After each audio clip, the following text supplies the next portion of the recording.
Si sos estudiante, docente, no docente, catedrático o la autoridad de un establecimiento educativo, ya tenés un lugar de opinión y debate, de reflexión y búsqueda de acciones, de articulación y contención.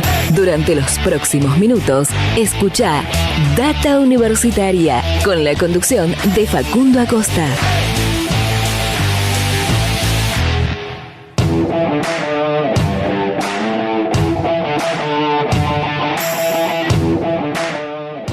Hola, ¿qué tal? ¿Cómo les va? Bienvenidos y bienvenidas una semana más a este programa de universidades verdaderamente federal, independiente y objetivo, este Data Universitaria Radio que está transitando su cuarta temporada consecutiva en este año 2023, programa número 28 del año 2023 y el 147, ¿no? No, 144. Bien, ahí está, lo teníamos anotado para no equivocarnos y después tener que decirlo sobre el final. Este programa, como decíamos, verdaderamente federal porque conectamos toda la República Argentina, desde Jujuy hasta Tierra del Fuego, y un programa en el que en esta hora de radio que venimos a compartir con todas y todos ustedes hablamos de muchísimos temas de educación, de ciencia y tecnología, de innovación, de vinculación, de extensión, de investigaciones, de temas de la sociedad, de la política y de muchas cosas más a lo largo de estos 60 minutos que compartimos con todas y todos ustedes cada semana y que por supuesto siempre agradecidos a cada una de las emisoras que comparte este ciclo radial. La semana pasada estuvimos charlando con el rector de la Universidad Provincial de Ezeiza, compartiendo, mejor dicho, una entrevista que hicimos previo a lo que fue la sesión del Senado Nacional, en la que se le dio sanción definitiva a los 5 proyectos de creación de nuevas universidades, entre ellos el que nacionaliza la Universidad de Ezeiza. En esa comunicación, el rector Daniel Gali nos decía que había una cuestión que tenía que ver con uno de los artículos o 2 de los artículos de esos proyectos de ley que tenía que ver con las autoridades que iban a normalizar la universidad. Bueno, ya estamos tratando de encontrar esa información de cómo se va a avanzar en ese sentido y seguramente lo vamos a traer en este programa, a lo largo de este programa o en los próximos programas que se vengan sobre el final de este año 2023. Y también más información, ya estamos en contacto para hacer eso, más información de los otros proyectos de creación de universidades. Bueno, ya hemos hablado de la de Río Tercero en algunas oportunidades, pero también nos queda conocer algunos otros, como la del Delta, la del Pilar, la que se va a crear en la ciudad de Paraná, la nacionalización del Instituto Madres de Plaza de Mayo, que son los proyectos que han sido sancionados en estas últimas semanas. Así que habrá nuevas universidades en nuestro país. Y en alusión a eso también estuvimos comentando un análisis de informes, entrevistas, publicaciones, incluso lo que está en las plataformas de campaña de los 5 candidatos a presidente, de cómo ven a la educación, qué proyectos, qué propuestas tienen para la educación, y lo hicimos previo a lo que fue el primer debate de candidatos a presidente, que fue en la Universidad Nacional de Santiago del Estero, donde uno de los ejes principales tenía que ver con la educación, y hemos podido exponer las propuestas de estos 5 candidatos que vamos a repasar algunas, por ejemplo, que incluso muchos lo hablaron en el debate. Para aquellos que no lo vieron, lo volvemos a repasar. La candidata de Juntos por el Cambio, Patricia Bullrich, busca declarar a la educación como un servicio esencial que, entre otras cosas, va a limitar la posibilidad de hacer protestas por parte de estos empleados al declararlo un servicio público en condición esencial.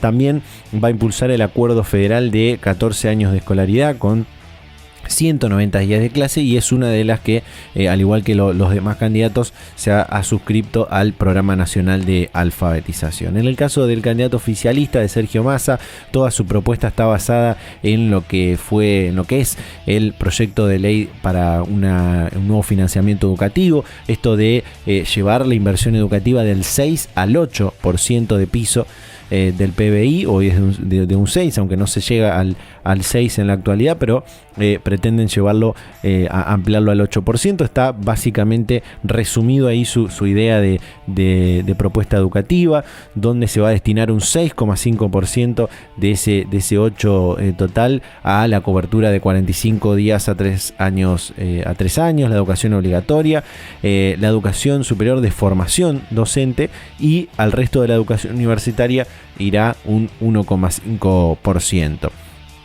En el caso también de Javier Milei, el candidato de La Libertad Avanza, promete brindar este sistema de vouchers, este sistema de cheque educativo, algo que ha sido de gran polémica en el último tiempo, que busca descentralizar la educación entregando el presupuesto a las familias, entregando el presupuesto a los padres, financiando la demanda y no la oferta, como bien dice y como se hace en la actualidad.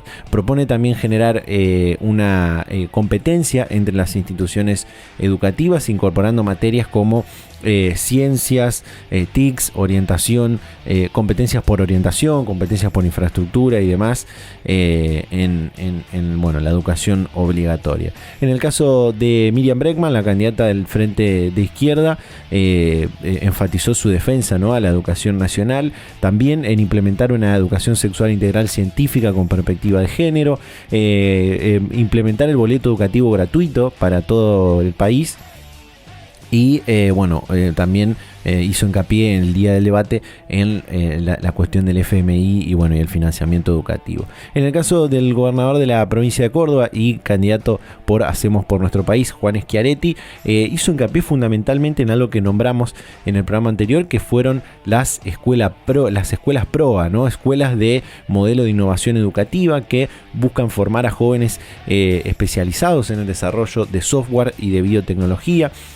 Hay una, por ejemplo, que estuvieron recorriendo hace un tiempo y que se puede ver en algunas entrevistas si lo buscan en la web. Es una que está en la localidad de Anfunes, donde en esa oportunidad Schiaretti decía que quería llevar este modelo a todo el país, que en la actualidad, si no me equivoco, son 50 y algo que hay en la provincia de Córdoba. Es la verdad un sistema muy interesante, muy interesante.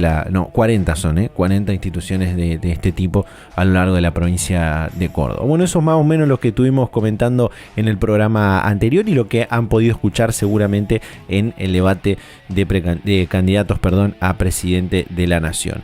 En esta ocasión, en este programa, vamos a estar compartiendo una comunicación que hicimos con un economista, el economista Lucas Benítez, docente de la Universidad Nacional de Moreno, con quien pudimos hacer un análisis de las propuestas económicas, en este caso, que han podido exponer los candidatos en el debate presidencial.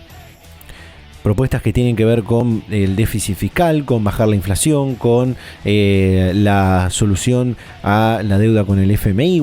Varias cosas que hemos podido escuchar en el debate de candidatos y que le pedimos a este economista político y miembro de este grupo de economistas del Centro de Economía, Política y Desarrollo de la Universidad de Moreno, que nos haga este análisis que vamos a estar compartiendo en un ratito nada más. Y también, ya después de este comentario, después de un separador, vamos a compartir también una comunicación que hicimos con Carlos Greco, rector de la Universidad de San Martín, presidente del Consejo Interuniversitario Nacional, sobre los detalles del presupuesto universitario 2024, que ya fue enviado al Congreso Nacional el proyecto de ley de presupuesto para la Administración Nacional del año 2024, y por supuesto ahí el apartado que tiene que ver con las universidades nacionales, que tendrían un financiamiento de casi 2 billones de pesos, y vamos a ver en detalle ahora cuando compartamos esto a qué hace referencia, ¿no? A qué hace referencia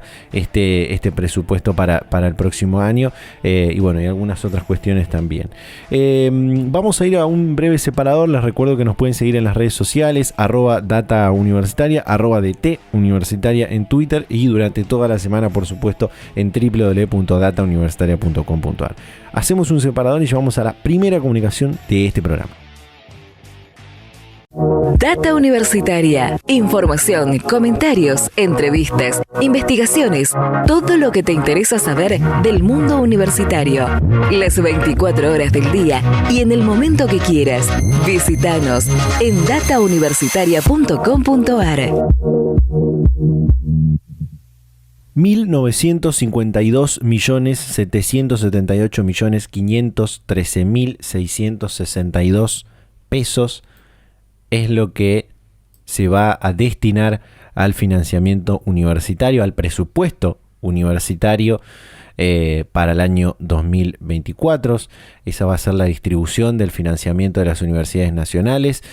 Son casi 2 billones de pesos, como decíamos antes. Fue bastante engorroso decirlo, les cuento. Pero es un buen dato tenerlo en cuenta. Son casi 2 billones de pesos que se va a destinar a las universidades nacionales para el año 2024, o es al menos lo que se ha enviado en la ley de presupuesto para la Administración Nacional del año 2024, que ya ha ingresado al Congreso Nacional en los últimos días. Hablamos esta semana con el rector de la Universidad Nacional de San Martín, Carlos Greco, presidente también del Consejo Interuniversitario Nacional, sobre los detalles de este presupuesto nacional y también cómo ven el panorama político y electoral, también las universidades, en cuanto a el cambio de gobierno que pueda haber a partir de diciembre de este año 2023. Compartimos. Sí, ese es el resultado de todo un proceso que nosotros ya tenemos una metodología consensuada en el Consejo Interuniversitario que comienza ya por junio haciendo las formulaciones presupuestarias, también validando ese proceso con la Secretaría de Políticas Universitarias, entendiendo que es un proceso de diálogo, de ida y vuelta, que también la propia Secretaría de Políticas tiene con el Ministerio de Economía. Y entonces llegamos siempre, ya desde hace unos años, nosotros hemos decidido modificar la fecha de los plenarios que tienen que considerar para que sean antes del 15 de septiembre, que es la fecha en la que el Poder Ejecutivo tiene que enviar la propuesta al Poder Legislativo. Entonces tuvimos nuestro plenario en la primera semana de septiembre y la Comisión de Asuntos Económicos y Vicepresidencia elevó una propuesta que en realidad nosotros tenemos para la construcción de ese presupuesto determinados criterios ya acordados hace tiempo que tienen que ver con reexpresar el presupuesto en ejercicio, actualizándolo con el impacto de los acuerdos paritarios y con el impacto de la inflación esperada, entendiendo que los dos rubros más importantes que constituyen la expresión del presupuesto son el gasto en personal y los otros gastos de funcionamiento de inversiones. Pero también entendiendo lo más importante, que el presupuesto es una expresión de política pública, y en este caso nosotros la entendemos como una política de Estado, que también es una secuencia que viene a validar lo que nosotros ya estamos trabajando desde junio, cuando hicimos la expresión del pronunciamiento de todo el sistema para que los partidos políticos y aquellos que estaban formulando sus propuestas programáticas para el año próximo consideren, para que expresen cómo consideran la educación. Claro. Entonces, ¿por qué hago toda esta secuencia lógica? Porque efectivamente este presupuesto expresa una política pública que nosotros entendemos que tiene que venir a continuar un trabajo que todo el sistema universitario viene haciendo hace años y que hay que sostenerlo en el tiempo. Entonces, el presupuesto que se elaboró desde el SIN contemplaba estos acuerdos paritarios y las reexpresiones de los gastos, y es el que el propio Ejecutivo, tanto desde el punto de vista de la cartera educativa como la cartera económica, validó y recoge esa propuesta y la expresa integrándola al presupuesto 2024. Uh-huh. Este presupuesto que se formula para el próximo año atiende también a la situación financiera que vienen teniendo las universidades en el último tiempo. Digo, por ahí estos inconvenientes, sobre todo con el pago al personal, ¿no? Que es por ahí lo que más porcentaje del presupuesto total tienen las universidades, ¿no? Sí, absolutamente. Viste que el presupuesto tiene como tres grandes expresiones o tres grandes hitos de su desarrollo. Uno es desde el punto de vista presupuestario, que es la previsión, otro desde el punto de vista de la asignación y otro desde el punto de vista financiero, ¿no? Uh-huh. Entonces, en años, y en particular en países como los nuestros, que tienen una gran exposición a la inflación, tanto el sector público como el sector privado, los presupuestos, con el correr del tiempo, se desvirtúan y se pierden capacidad de expresar esa política pública. Entonces hay que ir actualizándolos permanentemente. ¿Cómo se actualizan? Por supuesto, con los acuerdos paritarios desde el punto de vista de lo que son los salarios y desde el punto de vista de los gastos de funcionamiento. Sí. Entonces, periódicamente esos créditos presupuestarios hay que ampliarlos. Uh-huh. Entonces, una primera consideración es el presupuesto que fue aprobado en el 2022 para el 2023, durante el 2023 fue actualizándose con los incrementos de créditos necesarios para ir apalancando todas esas decisiones de acuerdos políticos que tienen que ver con los acuerdos paritarios. Ahora, eso en el futuro, por eso también lo que vos preguntás, pues, cómo se prevé esa situación. Bueno, nosotros casualmente contemplamos la anualización a la fecha, ¿no?, de los acuerdos paritarios que están acordados a la fecha, para que estén previstos en el año 2024. Cuando supongamos que, porque está también dentro de nuestra previsión, que durante el año 2024 también haya inflación, cualquiera sea, puede ser del 60, del 10 o del 100.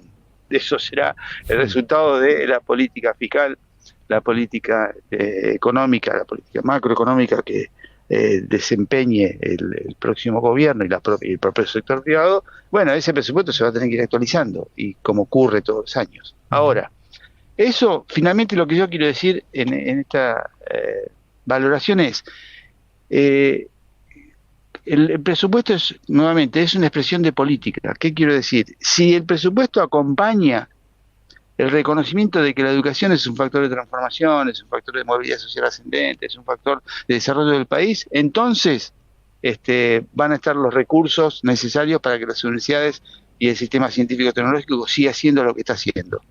Que para nosotros, desde el punto de vista de la sociedad, es muy valorado. Uh-huh. Nosotros tenemos también el compromiso de mejorar permanentemente, pero entonces el presupuesto es algo que sostiene esa lógica.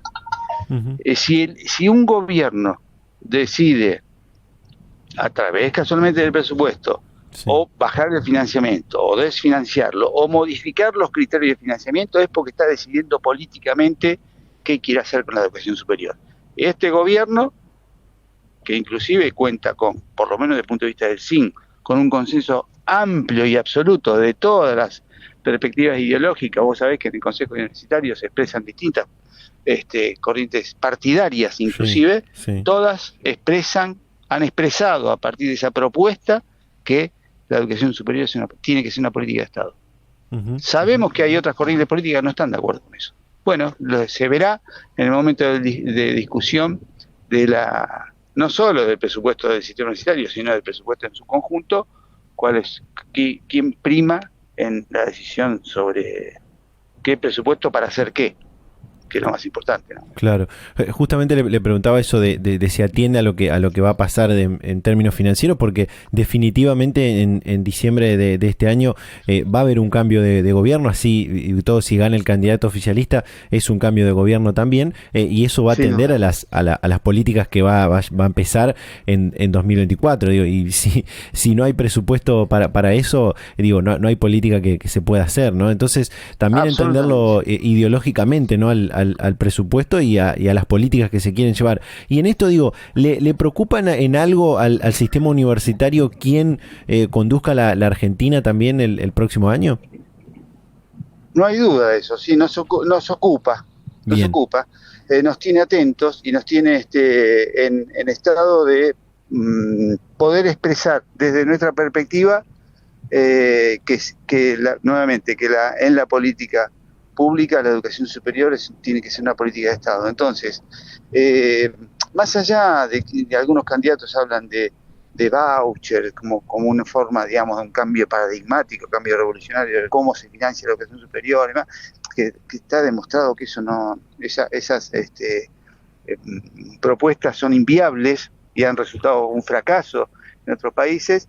Uh-huh. Pero finalmente, lo que más allá de la propuesta metodológica, lo que implica es si efectivamente en las propuestas de gobierno va a estar la educación superior como una herramienta para el desarrollo del país y de las personas, más allá del dispositivo, claro, por el cual se la financie.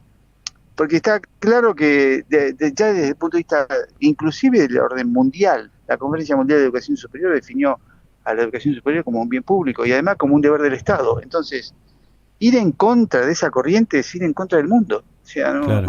los países que se han desarrollado, los grandes países que se han desarrollado en las últimas décadas, básicamente en la posguerra, fue a partir de una gran inversión que hizo el Estado en ciencia y técnica y en educación superior. No hay duda de eso. Y lo ha demostrado la teoría del capital humano. Entonces, no, y que es una teoría neoliberal.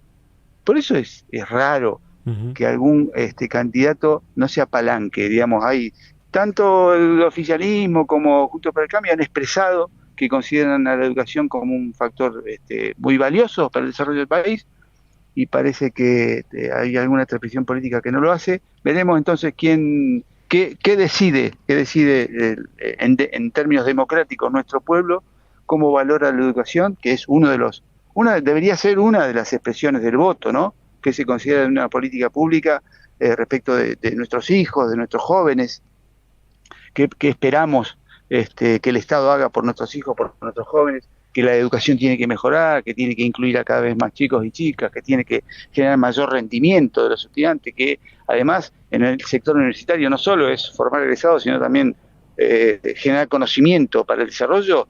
Si el pueblo valora eso positivamente, entonces votará por quienes promuevan esa política pública, y si no, votará en otros, ¿no? Ese es el gran dilema. Claro. Al que nos enfrentamos, es ese. Sí. Carlos, hace pocos días atrás ingresó al Congreso de la Nación el proyecto de ley de financiamiento educativo que plantea llevar a un piso del 8% del PBI la inversión educativa, y de ese 8% un 1,5% iría exclusivamente para el desarrollo de la educación superior. ¿Cómo lo ve a esto? ¿Qué análisis hace? Bueno, justo tuve el honor de que me hayan invitado para la sesión informativa hace 2 días, el miércoles, Sí. si mal no recuerdo, y claramente es una ley superadora de la ley que nos rige, que también es una buena ley respecto a lo que es el financiamiento, pero que en este caso discrimina favorablemente entre educación, el resto del sistema educativo inicial, básico, primario y secundario, y el sistema universitario, que estaba dentro de ese conjunto, pero no estaba discriminado en términos del porcentaje que le correspondía. Hoy día el sistema universitario tiene una participación dentro del financiamiento del orden del 0,8% del PBI. Entonces la aspiración es casi a duplicarlo a lo largo de 10 años. A nosotros nos parece muy pertinente, pero también no lo digo en términos políticos o en términos ideológicos, lo digo también en términos fundados, porque nosotros ya hace muchos años, ya hace casi 3 décadas que venimos trabajando en lo que se llama un presupuesto normativo, que es el presupuesto que debería tener el presupuesto del sistema universitario, costeando en términos bien de detalle, considerando economía de escala, complejidades académicas, plantas docentes con sus propias dedicaciones, con sus propias categorizaciones, Sí. y ese presupuesto normativo, que ya lo calculamos año a año como fundamento para nuestra formación presupuestaria, es hoy del doble del presupuesto real. O sea, el presupuesto Claro. que hoy tiene el sistema universitario es del 50% del que debería tener. Igual las universidades funcionamos y hacemos un gran esfuerzo y lo llevamos adelante con orgullo y también con mucha dedicación y mucho compromiso de nuestros profesores, de nuestros no docentes, pero en realidad el que deberíamos tener para en situación ideal debería ser el doble, con lo cual esta ley viene a dar sentido y viene a justificar esa necesidad, y entonces para nosotros es más que oportuno, y que también nuevamente expresa una política, expresa la posibilidad también que mejorar y ampliar los años de estudio en los niveles iniciales, incorporar más horas de estudio, y además orientado a determinadas cuestiones cualitativas, no solo cuantitativas, de mejoramiento de estudio y el rendimiento académico en lengua y matemática, porque además los chicos que vienen a la universidad son chicos que vienen de la escuela secundaria, entonces Claro. nosotros no nos podemos desentender de ese nivel, y entonces propiciar la interacción, la articulación, el trabajo colaborativo, la formación de los docentes, la incorporación de las tecnologías, está todo previsto en la ley, o sea que no es solo una ley que tiene en cuenta la cuestión fiscal y presupuestaria, financiamiento, sino también las cuestiones más de sentido y de para qué se propone un incremento del financiamiento.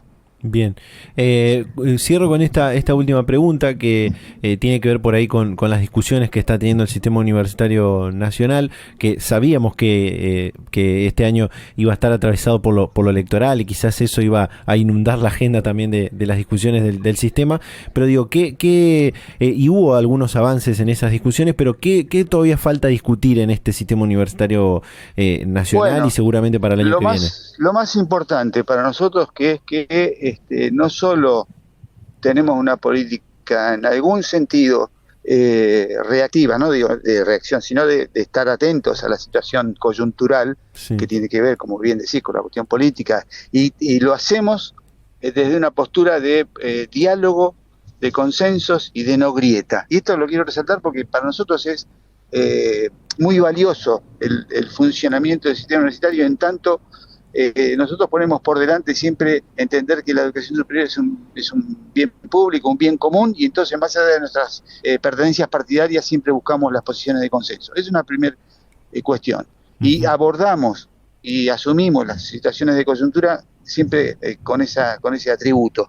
La segunda cuestión es que nos ocupamos de cuestiones trascendentes y sustantivas que tienen que ver con lo que asumimos en diciembre de 2021, que era posibilitar una reconfiguración de nuestras ofertas académicas orientadas al desarrollo del país, los famosos 7 puntos, y ya estamos, nosotros nos expresamos en el último plenario de San Luis con un documento donde avalamos las propuestas de reconfiguración orientadas a todo lo que tiene que ver con la resignificación de la duración de las carreras, teniendo en cuenta la efectiva dedicación de nuestros estudiantes, los sistemas de créditos, las titulaciones intermedias, horas mínimas y máximas,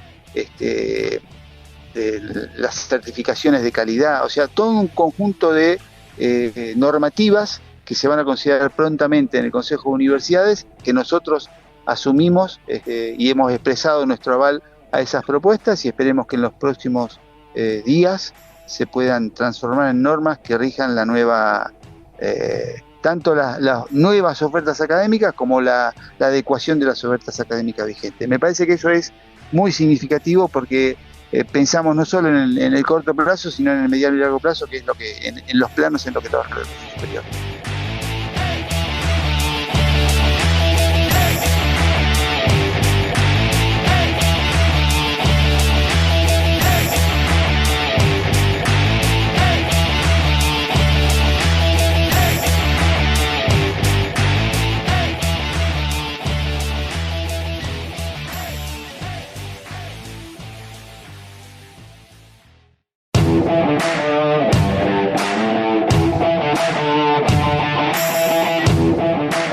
Volvemos con más Data Universitaria Radio, este programa de universidades verdaderamente federal, independiente y objetivo. Este espacio donde hablamos de muchísimos temas que tienen que ver con las universidades, pero también temas que hacen a la sociedad, a la política, a todo lo que nos rodea también, ¿no? No solamente a la comunidad universitaria. Vamos a compartir ahora esto que anunciábamos al principio, que tiene que ver con una comunicación que hicimos esta semana con Lucas Benítez, licenciado en Economía Política, periodista, docente de la Universidad Nacional de Moreno y miembro de este grupo de economistas del Centro de Economía Política y Desarrollo que tiene la Universidad Nacional de Moreno, a quien convocamos para consultarle algunas cosas sobre las propuestas económicas que expusieron los candidatos a presidente en el primer debate que se realizó en la Universidad Nacional de Santiago del Estero el pasado 1 de octubre. Compartimos. Te paso a hacerte algunas preguntas puntuales de las propuestas de cada uno de estos que nombraste. En el caso de lo que respecta a lo que propone la candidata de Juntos por el Cambio, digo, esta cuestión también de eliminar el cepo, por ejemplo, para que bueno, impide la compra y venta libre de dólares, y también esta cuestión del bimonetarismo más declarado. Digo, hay algunos expertos que dicen que esto llevaría a una devaluación mucho más importante de la que ya hubo, por ejemplo, después de las PASO, ¿no? ¿Cómo sería eso? Sí, básicamente lo que vimos y lo vimos como experiencia de los argentinos, y hasta no hace mucho tiempo, digo, cuando se se rompen los controles cambiarios, es decir, que se desarme estos distintos tipos de cambio. Lo que siempre vemos es que todo converge hacia el tipo de cambio más caro. En el 2015, cuando también se decidió desarmar el cepo o anularlo, vimos que el dólar oficial, que estaba 9 pesos, y el blue en ese momento estaba 14, 15. ¿Qué tiempos aquellos? Sí. Lo que vimos es que todo convergió hacia 14. No es que el blue se apreció y llegaron a un punto medio, ponerle a 10 mangos, 11 mangos. No, vimos que todos los tipos de cambio convergen al más caro. Eso hoy significaría desarmar el cepo, si sucede lo mismo, o en la misma dirección al menos, que el dólar oficial pase de 350 pesos, que es lo que fue la última devaluación, a lo que está hoy, 850. Y eso con las consecuencias terribles que tiene en la economía argentina, y bien la vivimos recién en pequeña escala, cuando pospaso se decidió devaluar producto de las reglamentaciones y las presiones que ejerció el Fondo Monetario con el gobierno argentino. Entonces, vimos muy bien que cuando hubo un salto del 22% de la devaluación, tuvimos una inflación del 13%, 15% en el mes de agosto, y que todavía va a tener un efecto repase para el mes de septiembre. Eso se va a ver reflejado porque la devaluación fue a mitad de mes. Entonces, bien sabemos los argentinos por experiencia propia que atrás de una devaluación viene una suba de los precios. Por lo cual, si ya estamos en niveles altísimos de inflación, por encima del 100%, pegarle un shock de casi el 100% de devaluación implicaría, en términos de precios, vamos a tener un quilombo importante. Tampoco es que el cepo hay que enamorarse de las herramientas. Siempre remarcamos nosotros que no hay que enamorarse de las herramientas. Es algo coyuntural, es una solución de esquina para no devaluar, y que eso tiene implicancias distributivas recesivas y regresivas también, no son progresivas. Entonces, quienes defendemos la distribución del ingreso, que queremos que crezca el empleo, que crezca el salario real, siempre tratamos de que la devaluación sea la última opción, pero tampoco que sea una herramienta que se partidice, porque muchas veces hablamos, creo que un poco charlamos la vez pasada, pero sí, cuando uno habla de retenciones te etiquetan con un partido político, cuando hablas de devaluación te etiquetan con un partido político. Entonces son herramientas de política económica, no hay que meterle ideología a las herramientas, sino que son justamente eso. Uno, si tiene que, no sé, sacar un tornillo, y lo tiene que hacer con un destornillador, porque con una pinza va a ser más difícil, o con un martillo ni hablar. Bueno, por eso, hay herramientas de política económica que se deben utilizar cuando la coyuntura indica que se deben utilizar. Claro. Entonces, en ese sentido, desarmar el cepo tiene consecuencias. Uh-huh. Y conservar el cepo también tiene otras consecuencias, que básicamente es que se te arma una brecha cambiaria, y cuando esa brecha cambiaria es como hoy día, por encima del 100%, se ejercen presiones devaluatorias. El tema está en cuánto poder tenga el gobierno de sostener un tipo de cambio oficial, o le tuerza el brazo al mercado y le provoque devaluaciones continuamente. Uh-huh. Bien, excelente. Súper claro. Una pregunta puntual también, bueno, atraviesa un poco a alguna de las propuestas que tiene Patricia Bullrich, pero entrando un poco más en lo que propone Javier Milei, que fue el candidato más votado en las PASO. Digo, habló mucho primero de déficit fiscal, lo nombró varias veces, y después esta propuesta de dolarizar completamente la economía de Argentina, digo, tener solamente al dólar como moneda oficial, entiendo, ¿no? Cuando habla de déficit fiscal, digo, ¿a qué hace referencia esto de Milei cuando dice el déficit fiscal, ¿no? Entendiéndolo quizás también ideológicamente.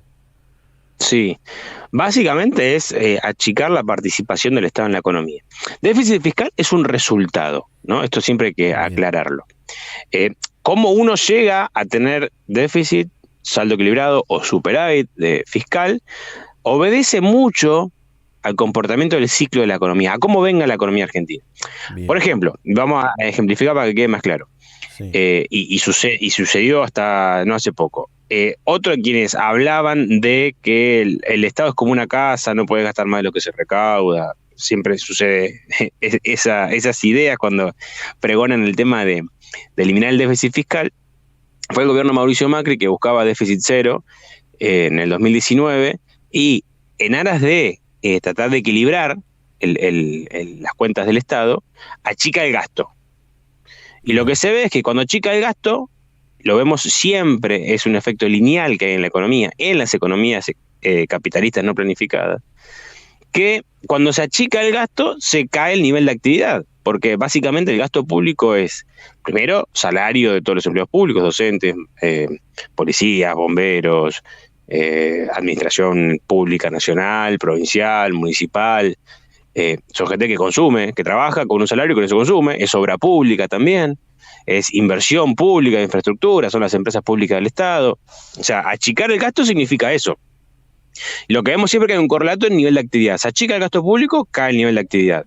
Y par y paso, cae el nivel de actividad, cae la recaudación del Estado. Básicamente el Estado recauda IVA, retenciones, ganancias, son los grandes instrumentos de recaudación del Estado. Entonces, cuando se achica la economía, se achica también la recaudación. Y lo que vemos es que, al final de cuentas, achicar el gasto público no te solucionó el tema del resultado fiscal, ¿sí? Sino que lo empeoró, agranda el déficit. Bueno, ahí básicamente nosotros, que nos reivindicamos como heterodoxos, economistas heterodoxos, cuando hay que hacer un ajuste, quien tenga que pagar ese ajuste tienen que ser los sectores de más poder adquisitivo. Si hay que hacer un ajuste del gasto público, hagamos un ajuste que afecte de la menor manera posible a los sectores más damnificados.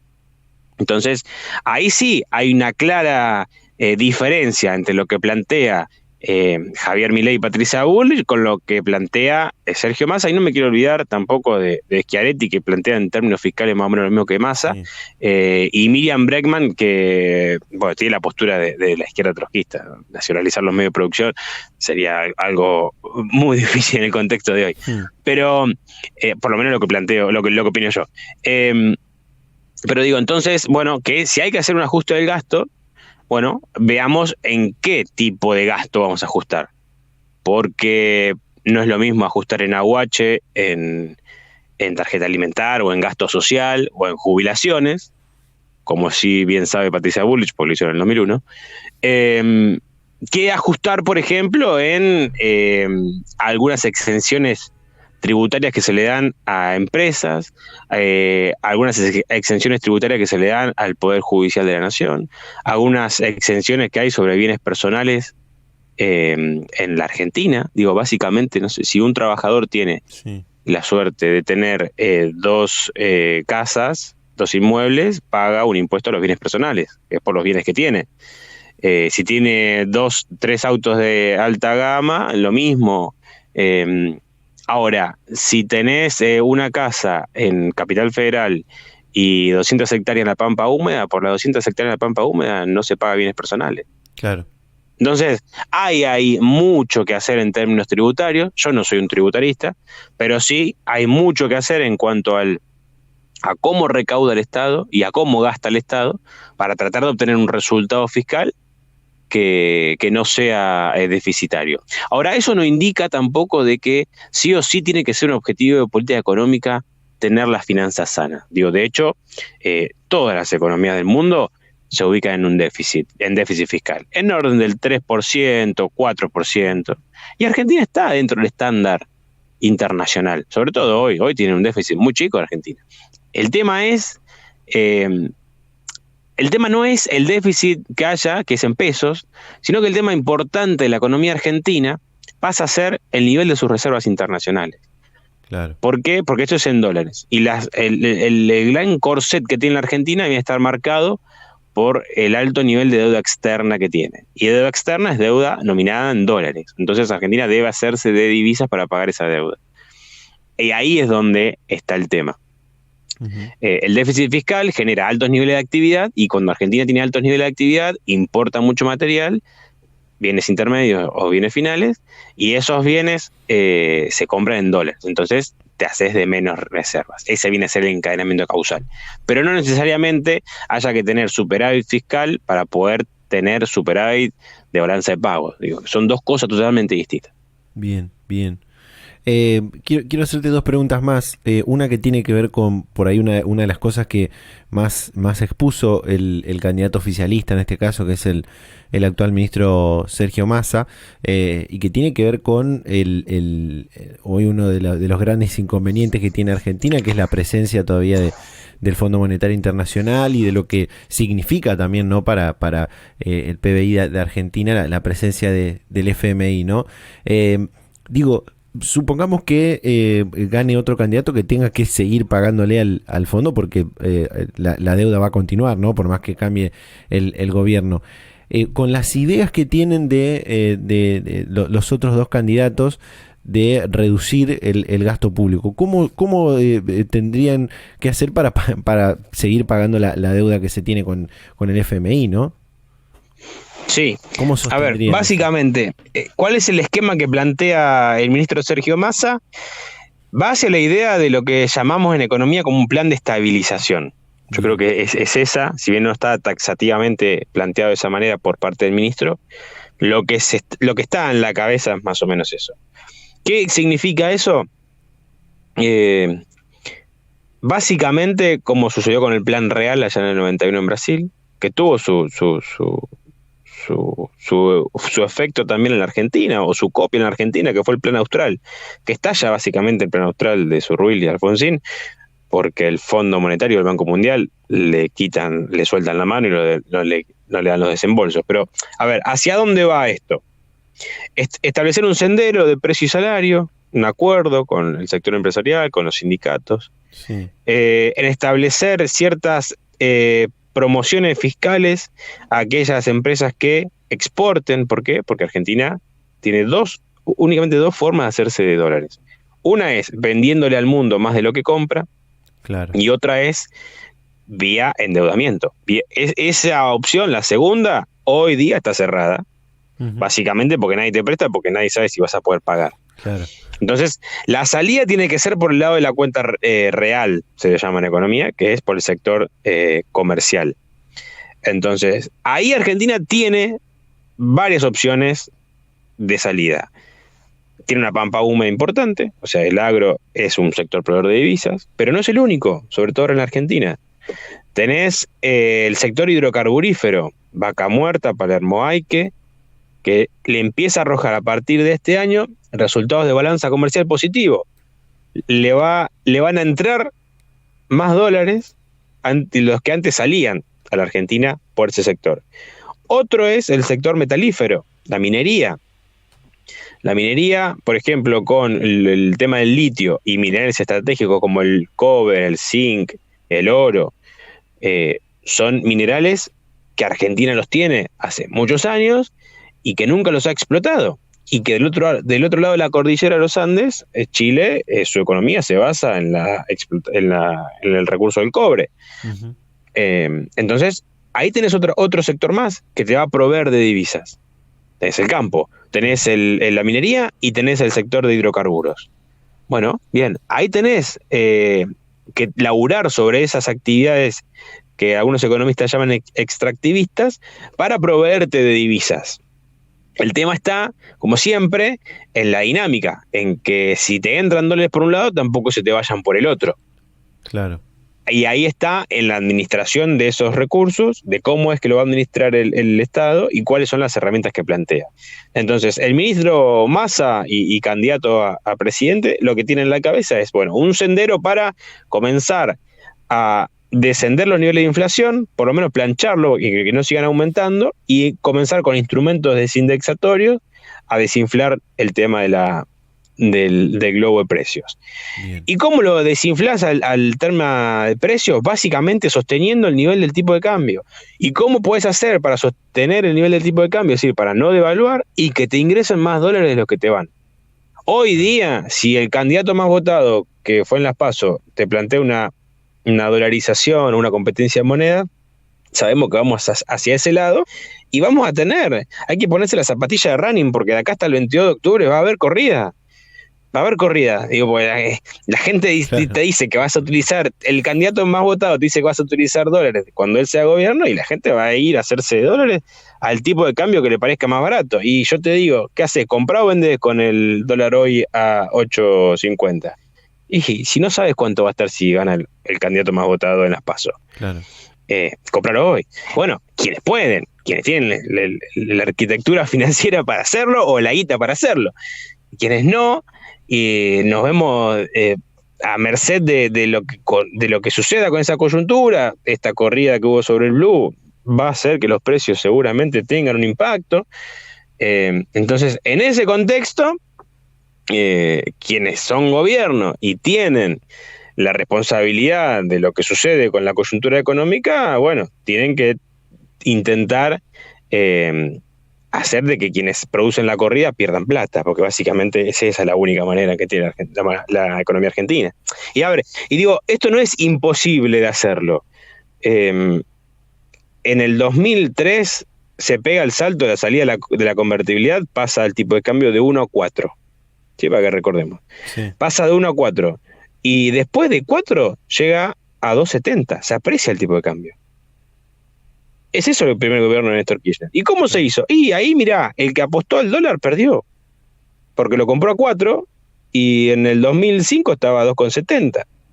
Perdió plata. Si la tasa de interés le gana la tasa de devaluación, y quedarse en peso va a tener un rendimiento positivo. Y eso, a largo plazo, ponele aproximadamente 10 años, va a generar que la gente ahorre en pesos. Ahora, es un boludo el que hoy ahorra en pesos, porque no hace otra cosa más que perder plata. Y ahí lo importante no es una cuestión cultural, es una cuestión económica. No es que, si no, el problema de la Argentina sería que esté lleno de argentinos. Y te vas, por ejemplo, a Brasil y no utilizan el dólar para transacciones comerciales. ¿Y por qué? Porque los brasileros son más inteligentes. No, básicamente desde el plan real en el 91 hasta hoy, el que apostó al real duplicó su ganancia de que si se quedaban dólares. Está medido, Emanuel Álvarez Agis la semana pasada sacó un informe al respecto de eso para comparar. Y es eso, no es que el problema está o que es un tema cultural el tema del dólar en la Argentina o el bimonetarismo. No, es un tema económico y profundamente económico. Hablamos de plata. Entonces, si la gente vos le das una opción más rentable, va a ir a la opción rentable. Claro. Sí, totalmente. Totalmente. Lucas, te hago la última pregunta. Que un poco hice esta misma pregunta la vez pasada que estuvimos charlando, pero bueno, ahora en este caso ya en plano electoral y con las propuestas de cada uno de los candidatos, y que se ha hablado, se la mencionó, pero se ha hablado poco de cómo bajar la inflación, ¿no? Y mucho de esto que mencionaste ahora va a repercutir un poco mucho, ¿no? En lo que pase con la inflación en los próximos años, ¿no? Sí, seguro que sí.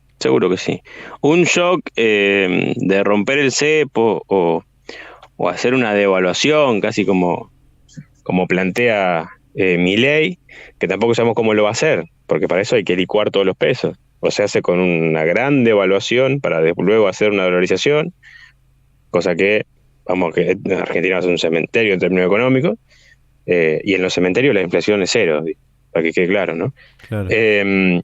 Pero el tema es a qué costo, y a ver, y siempre está bueno, es un ejercicio que nosotros solemos hacer desde el Centro de Economía Política y Desarrollo de la Universidad de Moreno, que tratar de ver qué es lo que pasó en la historia argentina cuando se intentan aplicar ciertas medidas. Porque básicamente uno cuando escuchaba siempre hay que bajar la inflación, muchos también te etiquetaban, sos de derecha, ¿no? Bueno, mira, yo quiero que suba el poder adquisitivo del salario, eso, sí, para vos de derecha, bueno, allá vos. Pero, a ver, el Rodrigazo fue un shock en términos de precio. Y atrás salieron los sindicatos a decir, che, yo no quiero perder poder adquisitivo. Bueno, le dieron a las tarifas, atrás le dieron a los salarios, la inflación se fue al demonio. Sí. Entonces, en aras de buscar bajar esa inflación, vino la dictadura y dijo, bueno, vamos a hacer que los salarios no crezcan. Entonces, para eso, bueno, ocurrieron las atrocidades que ocurrieron. persiguieron, asesinaron, torturaron, desaparecieron a gran parte del sindicalismo argentino, a una generación de trabajadores. Pero aún así, a la salida de a la vuelta a la democracia, a la salida de la dictadura, el sector sindical, de vuelta, salió a reclamar justamente, creo yo, recomposición de sus niveles de ingreso en términos reales o su poder adquisitivo. Y bueno, ahí en el alfonsinismo el tema recontra encorsetado con tema deuda también, tratando con la gestión de Greenspoon recomponer el poder adquisitivo del salario. Bueno, básicamente el plan austral después de Surruil fue algo de eso, el primavera, estalla todo por el contexto externo. Uh-huh. No se logra. O sea, y la clase obrera siguió peleando por recomponer su poder adquisitivo. Y luego vino Menem y verdaderamente terminó convenciendo a la clase obrera. ¿A costa de qué? Y no le entró por el lado ideológico, no le entró por el lado de la faceta más represiva, sino que le entró por el lado de la empresa. Básicamente lo que provocó fue la gran apertura del comercio internacional, que hizo que vengan el todo por 2 pesos chinos y cierren un montón de pymes en la Argentina, por lo cual empezó a haber un montón la tasa de desempleo creció al 22%, era enorme, había muy poco laburo, y si hay muy poco laburo, ningún sindicato sale a pedir aumento del salario. El ajuste vino por ese lado. Ahora digo, hay que bajar la inflación, entendida la inflación en un contexto como de el shock de algún costo macro, por ejemplo, el tipo de cambio, y luego se desarrolla una puja distributiva entre los trabajadores y los dueños del capital, para ver quién gana más. Es eso lo que sucede en las economías capitalistas. Entonces, ¿cómo haces? Y tenés que generar que esa puja distributiva se achique su ferocidad. Entonces, hoy día se habla mucho sobre los precios relativos. Por ejemplo, te compras unas zapatillas en cuota y te compras una casa, quienes pueden, en efectivo. No, son cosas raras que suceden en la economía argentina. Y muchos hablan sobre que los precios relativos en la economía están distorsionados. Hoy, no sé, con estos altos niveles de inflación, yo no sé lo que sale una gaseosa de 500 centímetros cúbicos, ponele. Si voy a un kiosco, porque veo un kiosco acá que tengo enfrente, y le pido, che, dame una gaseosa, y me dice 500 pesos, yo no sé si es caro o barato. Y creo que es algo que le puede suceder a gran parte de los argentinos, porque habla de esta dinámica de alto nivel de inflación que tenemos. Pero yo estoy convencido, y lo sé, que uno de los precios más baratos de la economía hoy es el salario. Digo, básicamente, el salario es poca plata para los empresarios. El poder de compra del salario es uno de los más chicos de la historia argentina, hoy día. Nosotros nos medimos en un informe que sacamos hace una semana, luego te lo comparto, el salario real de los distintos sectores, pero el sector privado formal, que es quien mejor nivel de salario tiene, del 2017 a hoy cayó casi un 20%. Es un porrazo terrible el que se pega. Y hablamos del salario formal privado, que son los mejores salarios de la economía. Ni hablar de un salario informal, ni hablar de un empleo público. Entonces, bueno, hay mucho que hacer ahí. Y quienes decimos de que hay que avanzar hacia tratar de encaminar el problema de la inflación para que tenga un sendero descendiente, ahí tenemos que decir, bueno, básicamente la inflación tiene que bajar para que el salario real crezca.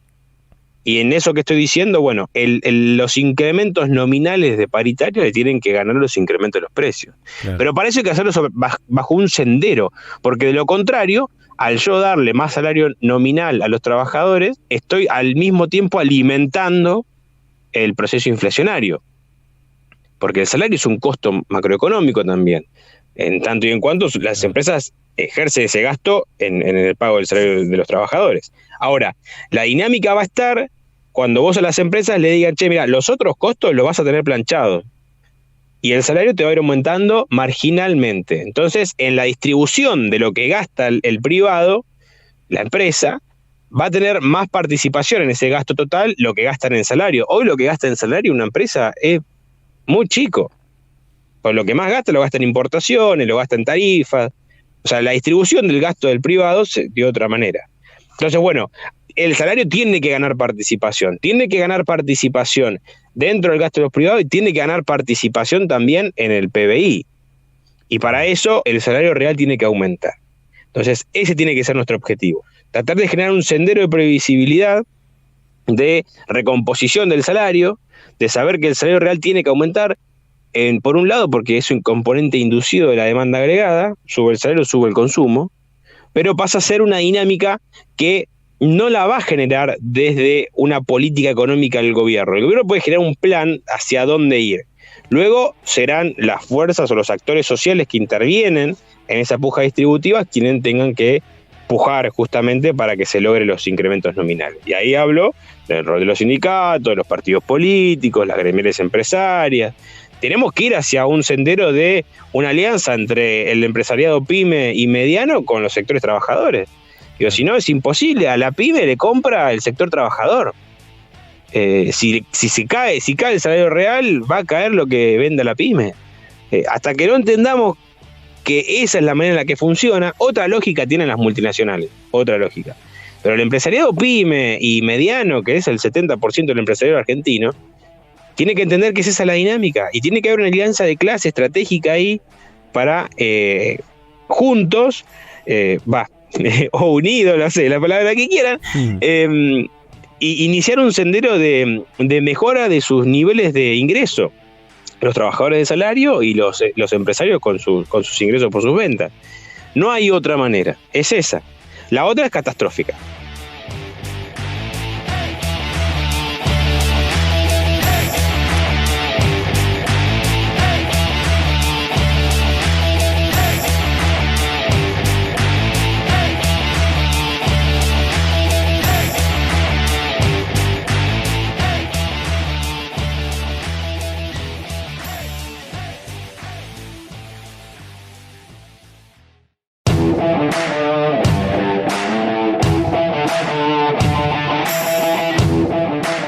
Ya estamos de vuelta con más Data Universitaria Radio, este programa de universidades verdaderamente federal, independiente y objetivo, este espacio donde hablamos de educación, de ciencia, tecnología, innovación, extensión, vinculación, de temas de investigaciones, de temas de la sociedad, de la política y de muchas otras cosas más. Ya nos tenemos que despedir porque se nos han hecho muy largas las comunicaciones y bueno, todo lo que hemos compartido en este programa.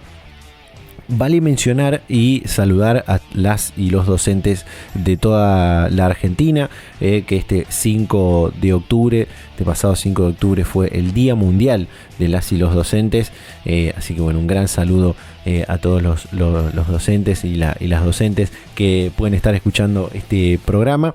Y bueno, y a todos los que incluso se están formando, ¿no?, para ser docentes en algún momento.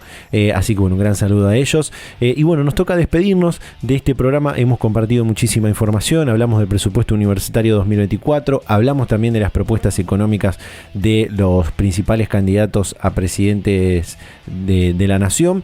Y bueno, seguramente mientras estén escuchando este programa, este fin de semana se esté dando el segundo debate a candidatos a presidente, que va a ser en la Facultad de Derecho de la UBA el domingo 8 de octubre.